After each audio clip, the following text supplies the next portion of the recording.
There is a new contender for the throne that Overwatch has held for years, and it might actually just take it.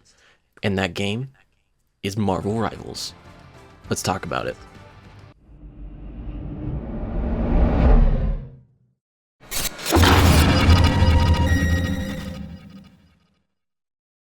What's going on, everybody? It's your favorite Revenant, Phantom6, and we're back at it again. Today we're going to be talking about Marvel Rivals and why it's taking over the gaming world at the moment and the impact it could have on Overwatch as a whole. So let's talk about Marvel Rivals first. So Marvel Rivals came out December 6th, and it's already amassed a whopping 20 million player base. And that is just not a small number just for a month. So this game, it consists of your three classes. Your Vanguard, which is your typical tank, like Venom, for some reason. We'll talk about those later, though. We'll get into those in a little bit. We have your Vanguard, which is your tanky class. We have your Duelist, which is more of a DPS. And then you have your Strategist, which is your typical healer. And unlike how Overwatch is now, you can play however many you want, whatever you want, and it's a 6v6. That's how it used to be in Overwatch's like considered golden days. So people are extremely happy that they can do that. But there's also another aspect to Marvel Rivals on why they're probably never going to go with a role queue. And that is team matchups. It's whenever you play certain characters with others, they get power-ups, they get certain other abilities. And it's not just strictly, oh, you have a duelist, you have a strategist. No, it actually matters on the characters that you pick from each, like, I guess, the Marvel first. It would matter on that, and you can just go into it. Another thing that's extremely cool to me, in my opinion, is that it's not only reliant on the movies, it's also going through the comic books. There's some characters in here that I didn't even know existed, like Magic, like Jeff the Land Shark. It's straight from the comics, so this game has a near infinite amounts of characters that you can choose from. So with Season 1 approaching us, they're also going to be giving us the Fantastic Four family in that season as well, along with some other maps. But with all of that being said, we're going to be getting into the characters and the team ups, or the team matchups, I believe is what they're called, and kind of go into a little bit more detail on those as a whole. So when it comes to our Vanguard, our Duelist, and our Strategist, they are definitely leaning more towards the Duelist because that's kind of what the whole MCU kind of is. Not many of them are natural healers, not many of them are natural, like, defenders. So they are trying to stretch it a little bit.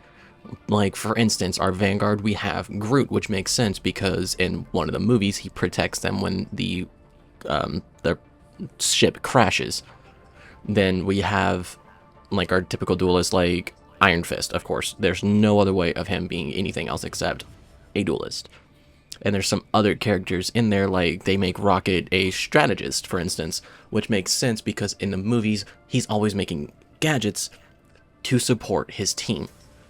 Those all make sense, and then we have ones that are a little bit more stretched, like we have a Vanguard Doctor Strange, but at the same time, I understand how that works, but then we have Hulk as also a Vanguard, which is a little more of a stretch. But they do have to balance it out, and I think they do it pretty well. So now for our matchups, it depends on who you play as and what they do for each other. For instance, we have Hela, Thor, and Loki, which makes sense because they're all siblings. Then we have Venom, Spider-Man, and Penny Parker, which of course they're all, the Venom symbiote will affect all of them that same way. So there's all some sort of correlation with either movies or comics, and it's absolutely amazing because it can make them either really strong or it could just be something to kind of help with a little bit. Alright guys, so if you all made it this far in the video, go ahead and leave a comment down below on who your main character for Overwatch and Marvel Rivals is if you play both of them, and why they're your favorite character. Personally for me, I love Junkrat because he's goofy, and Iron Fist because it's just badass. And don't forget to subscribe and hit that bell button to get notified whenever I upload. So now we're going to get into why I think Overwatch is going to kind of be forced to change their view and or actions on their game. And that's because if there's ever a popular game and they have like a huge chunk of their fan base like getting lost or potentially even, you know, quote unquote stolen from them, they're going to want to do something to change that aspect and make it to where they don't lose them all the time. And it's also super simple to do that. Just kind of care for your player base, because without a player base, you're not, the game is going to die, and there's nothing you can do from that at that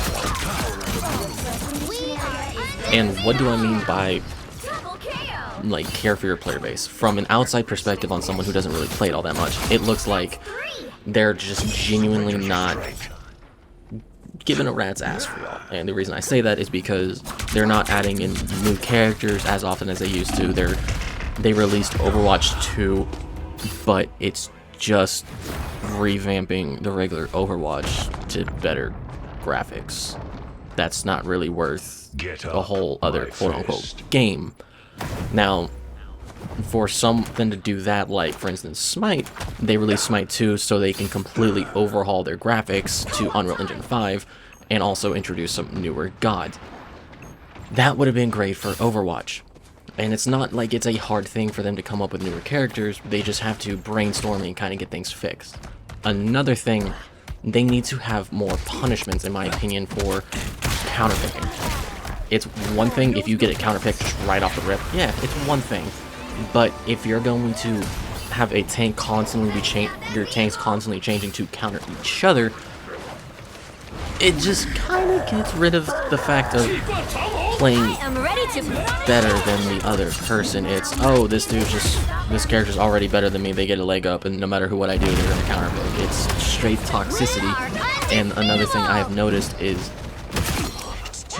it doesn't seem like they really care about reports unless it's full-on cheating. Which, from a player, that would be really annoying, personally.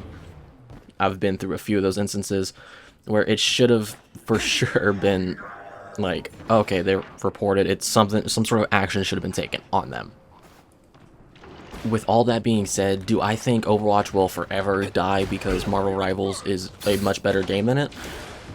Not exactly per se. What I'm saying is Marvel Rivals is a more fun and actually not enveloping, but more of a free will kind of game where you can do whatever you want to pick and what you want to do, making it a lot more fun. Now, again, there's ups and downs to both games. Are they perfect? No, there's never going to be a perfect game, but has blessed me again. The toxicity from one game leading into another just kind of needs to stop, because if it continues, it could very well just ruin every game we have. So, if you enjoy one game over the other, great, have fun, hope y'all do, but don't try to ruin someone else's experience and let them kind of just test things out. If you want an FPS, then do Overwatch, because that's an actual FPS. If you want a third-person shooter where it's more goofy, where it's more free choice and it's not forcing you to kind of bottleneck you in this one situation, then play Marvel Rivals. It's fun. So with all that wrapped up, thank you all for watching, and I hope you enjoyed. And if you did, like, comment, and share. Also, don't forget to subscribe and join the everlasting fam tree. Until next time, my friends. Peace out.